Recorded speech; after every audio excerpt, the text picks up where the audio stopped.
नमस्ते बच्चों, आज हम पढ़ेंगे निश्चित समाकल के अंतर्गत प्रश्नावली 10.3। सबसे पहले हम इसका इंट्रोडक्शन देख लेते हैं। इंट्रोडक्शन में निश्चित समाकल के गुणधर्म हैं कुछ, ध्यान रखिएगा। एक्सरसाइज 10.3 बहुत इम्पॉर्टेंट है। जो पेपर में क्वेश्चन आता है वो 99.9% हमारा एक्सरसाइज 10.3 में से आएगा और वो क्वेश्चन 6 मार्क्स का आएगा। तो यदि आप इस प्रश्नावली को अच्छे से पढ़ जाते हैं तो आपके 6 मार्क्स पक्के हैं। तो ध्यान से पढ़िएगा इस एक्सरसाइज को। सबसे पहले हम इसके गुणधर्म पढ़ेंगे, उन्हें भी ध्यान से पढ़िएगा क्योंकि इन्हीं गुणधर्मों की सहायता से हम क्वेश्चंस को सॉल्व करेंगे। तो निश्चित समाकलनों के गुणधर्म। पहला गुणधर्म देखिए, limit a to b f(x) dx बराबर limit a to b f(t) dt। इसका तात्पर्य ये है कि यदि किसी समाकलन में चर के मान में परिवर्तन कर दें तो समाकलन के मान में कोई भी परिवर्तन नहीं होता है, सेम वैल्यू रहती है। यहाँ पर मैंने मैथमेटिकल फॉर्म में लिखे हुए हैं, आप चाहें तो लैंग्वेज रूप में भी लिख लीजिएगा। लैंग्वेज रूप में क्या आएगा कि समाकलन में चर के मान में परिवर्तन करने पर समाकल के मान में कोई भी परिवर्तन नहीं होता है, चाहे वो चर x हो, चाहे वो चर t हो या फिर कोई अन्य चर हो। इसे हम समझ लेते हैं कि ये कैसे है। देखिए, हम कोई फलन ले लेते हैं। मान लीजिए वो फलन लिया हमने x²। इस x² में हमें लिमिट दे दी गई 1 से 2। इसका हमें करना है समाकलन। यहाँ पर चर राशि क्या है, x है। इसका समाकलन कैसे करेंगे ये मैंने आपको अब तक समझा दिया है और आपके भी समझ में आ गया होगा।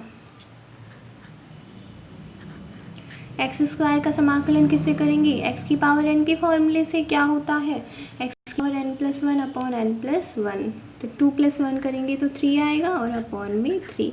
लिमिट लगा देंगे 1 से 2।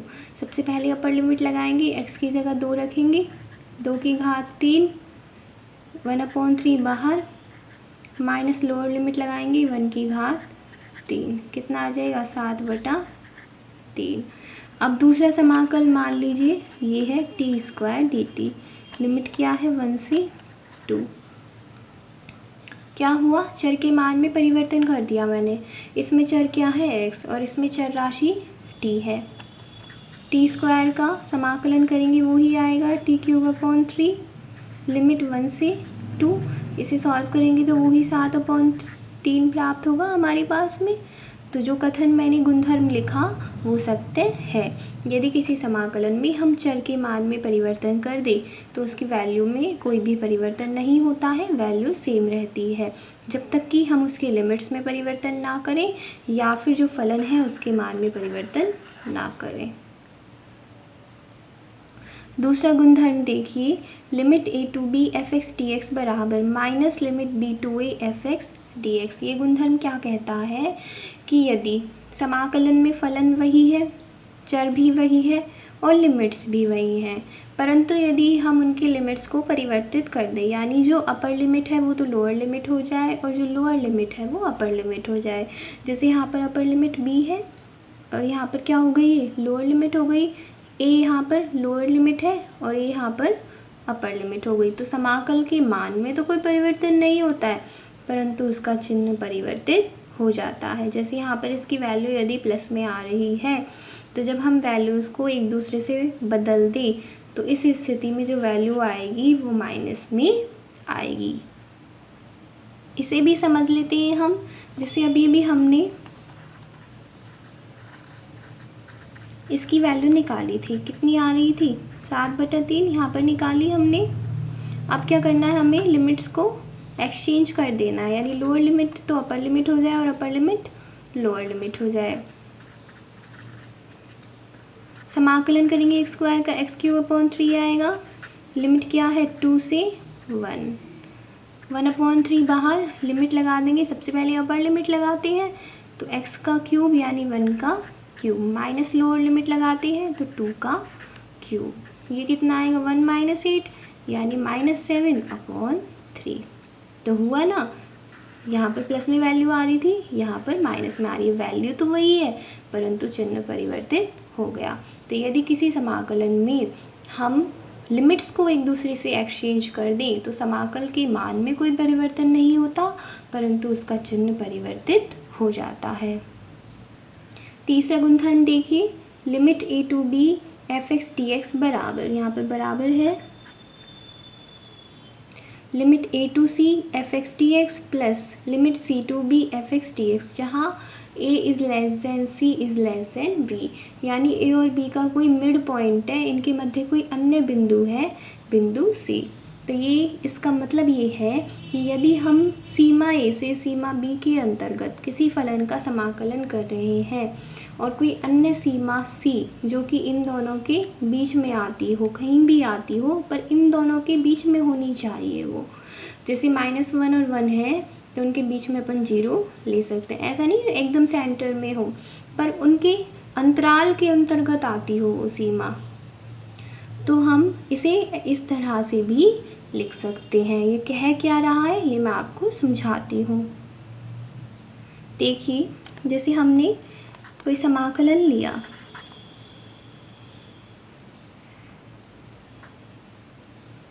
हमने लिया -1 से 1, जहाँ पर मॉड है x² - 1 dx। अब देखिए, जिन बच्चों ने संततता पढ़ी है वहाँ पर मैंने समझाया है कि मॉड की वैल्यू प्लस भी हो सकती है और माइनस भी हो सकती है किसी फलन के लिए। जिन्होंने नहीं पढ़ी है उन्हें मैं थोड़ा सा समझा देती हूँ। देखिए, हम कोई बिंदु ले लेते हैं, मान लीजिए खाली मॉड x² है, ठीक है। x² - 1 वाला हम बाद में क्वेश्चंस में भी सॉल्व करेंगे, थोड़ा इजी लेवल ले लेते हैं। खाली मॉड x² है, इसे हम क्या करें, 0 के बराबर रख दें। ये हमें रफ में करके देखना है काम। यहाँ से क्या निकल के आएगा, x बराबर 0, तो एक अन्य बिंदु 0 निकल के आया जो -1 से 1 के अंतराल के अंतर्गत है। तो इसे हम लिख सकते हैं -1 से 0, एक लिमिट तो ये हो गई और दूसरी हो जाएगी 0 से 1। अब हम -1 से 0 के बीच की कोई वैल्यू रख के देखें। यहाँ पर मान लीजिए हमने -0.5 रख लिया। अब क्योंकि यहाँ पर स्क्वायर है तो ये माइनस में भी है तो वो प्लस में ही आएगा, तो प्लस में मैंने लिख दिया। ठीक है, आगे आप सॉल्व कर लेंगे इसको। ये एक एग्जाम्पल बताया मैंने आपको। अब यहाँ पर तो स्क्वायर था, मान लीजिए यहाँ स्क्वायर नहीं होता, कोई दूसरा एग्जाम्पल हम लेके देखें।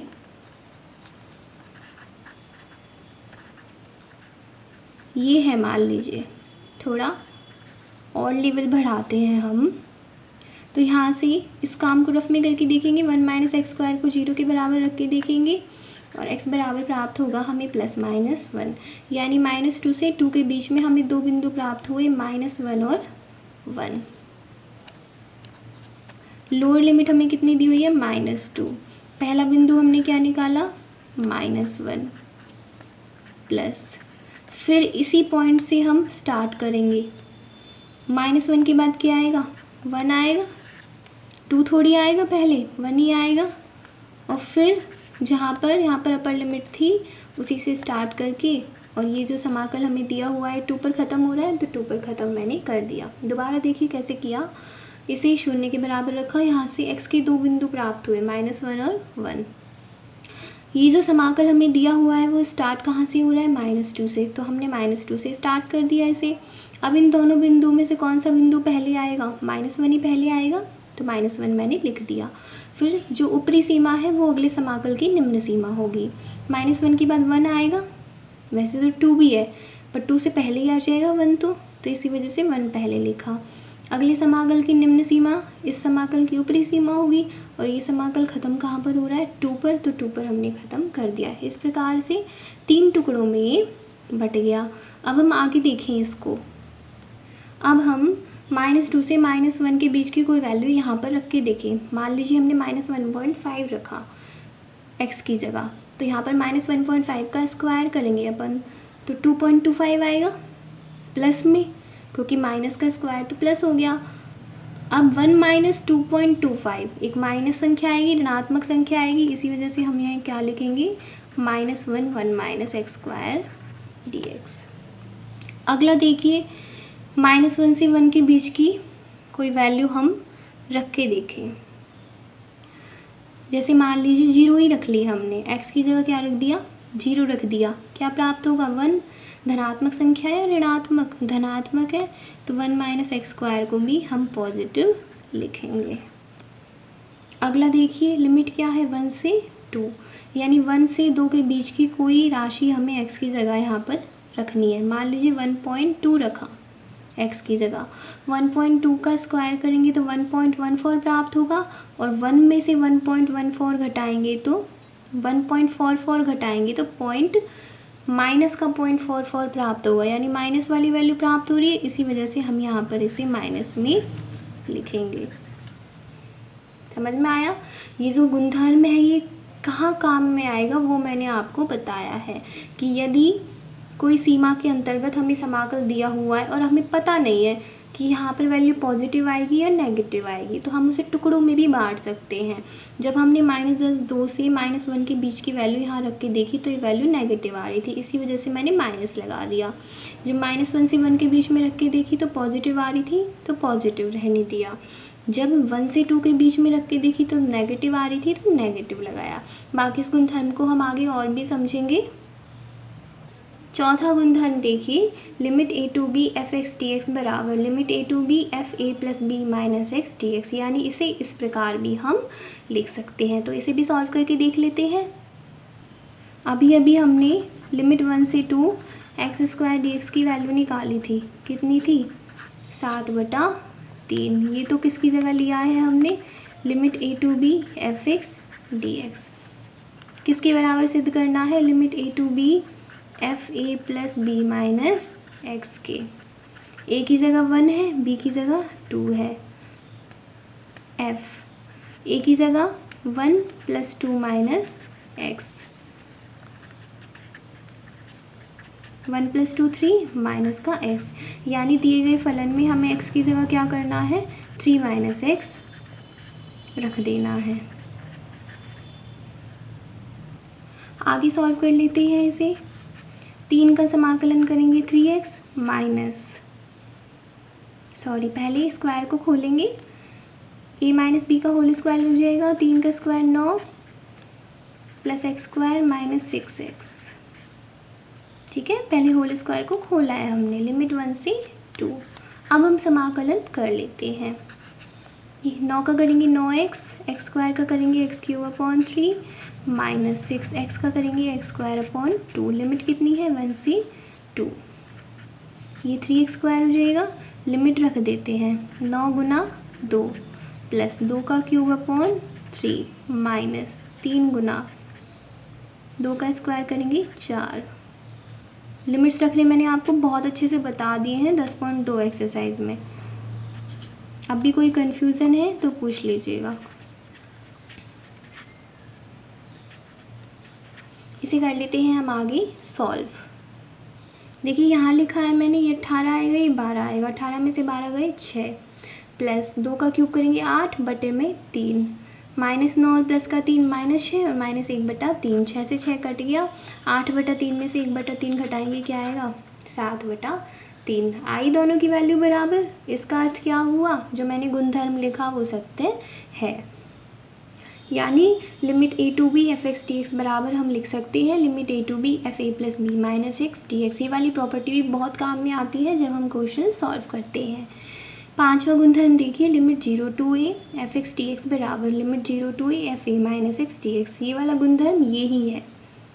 यहाँ पर a की जगह क्या है 0 है, b की जगह a है, तो जब 0 + a माइनस x लिखेंगे तो a माइनस x ही आएगा, इसे समझाने की आवश्यकता नहीं है। छठा देखिए, limit 0 to 2a f(x) dx बराबर हम लिख सकते हैं limit 0 to a f(x) dx plus limit 0 to a f(2a minus x dx। ये वाला गुणधर्म आपके ज़्यादा यूज़ में नहीं आएगा, फिर भी मैंने लिख दिया है। नेक्स्ट देखिए, बहुत ही इम्पॉर्टेंट गुणधर्म है 7वां, limit 0 to 2a f(x) dx बराबर 2 इंटीग्रल, समाकल का चिन्ह है ये, यहाँ पर 0 से a आएगा, f(x) dx होगा यदि f(2a माइनस x बराबर f(x)। क्या, यदि हम x की जगह जो हमें फलन दिया हुआ है उसमें x की जगह 2a माइनस एक्स रख दें और वो fx के बराबर आ जाए तो हम इसे इसके बराबर लिख सकते हैं। और 0 होगा कब? जब f2a माइनस एक्स बराबर माइनस fx हो। एग्ज़ाम्पल से हम इसे समझ लेते हैं। एक सिंपल सा एग्ज़ाम्पल लिया हमने कि 0 से 2a cos x dx। क्या कहा मैंने कि यदि f2a माइनस एक्स बराबर fx हो तो उस स्थिति में ये बराबर होगा 2 limit 0 to a cos x dx के। तो पहले हमें ये निकालना पड़ेगा, तो हम f2a माइनस एक्स निकालते हैं। fx की वैल्यू कितनी दी हुई है हमें? cos x दी हुई है। f2a minus x cos 2a minus x. मान लीजिए कि a की जगह पाई है, कुछ भी वैल्यू दी हो सकती है हमें, मैंने पाई ले ली। cos 2 पाई माइनस एक्स क्या आएगा? cos x आएगा। ये कितना है? 2 पाई का अर्थ क्या होता है? 360, यानी चौथा वाला चतुर्थांश, और चौथे वाले चतुर्थांश में cos और sec क्या होते हैं? पॉजिटिव होते हैं। तो cos 2 पाई माइनस एक्स बराबर cos x आएगा। और cos x किसकी वैल्यू है? fx की।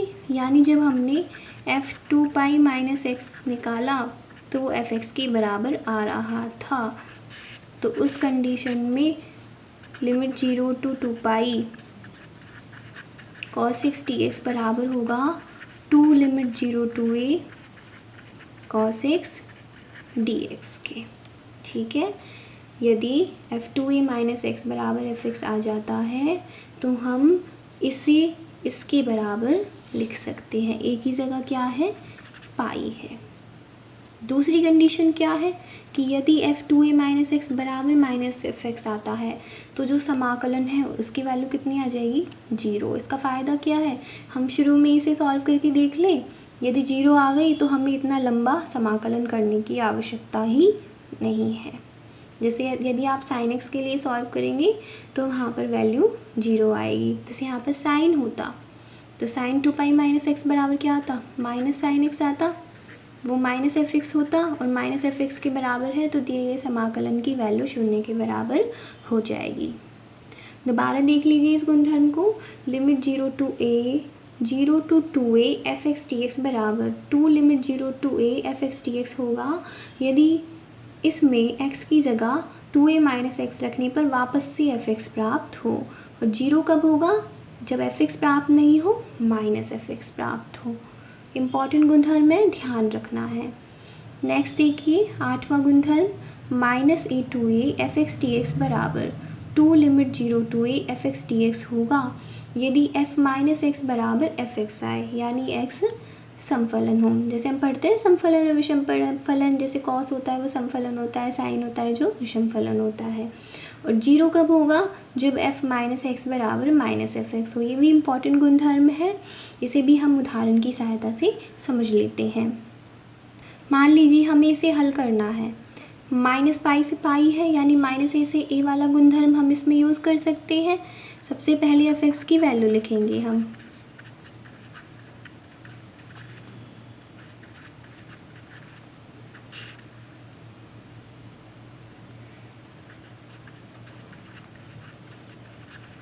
फिर हम लिखेंगे f माइनस एक्स की वैल्यू, यानी x की जगह माइनस एक्स रख देंगे।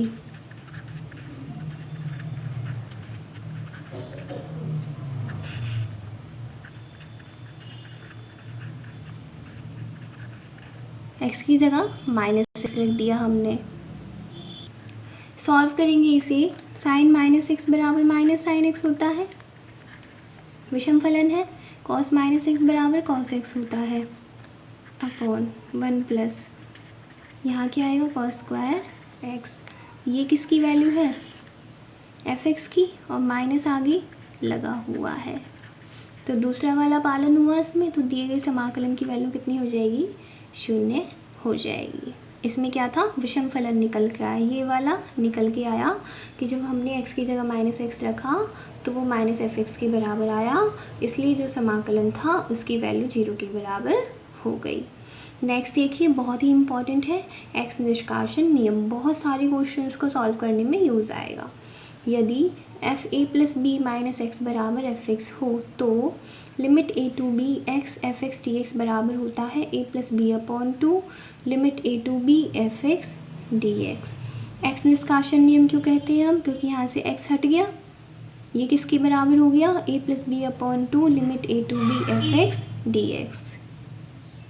और ऐसा हम कर कब सकते हैं, जब एफ ए प्लस बी माइनस एक्स बराबर एफ एक्स हो, तभी कर सकते हैं हम, अन्यथा नहीं करेंगे। इसे भी हम एग्जाम्पल से समझ लेते हैं।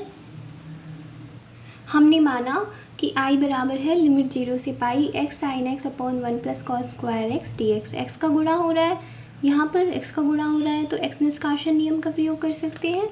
ये किस रूप में है, एक्स एफ एक्स के रूप में, x f x limit a to B.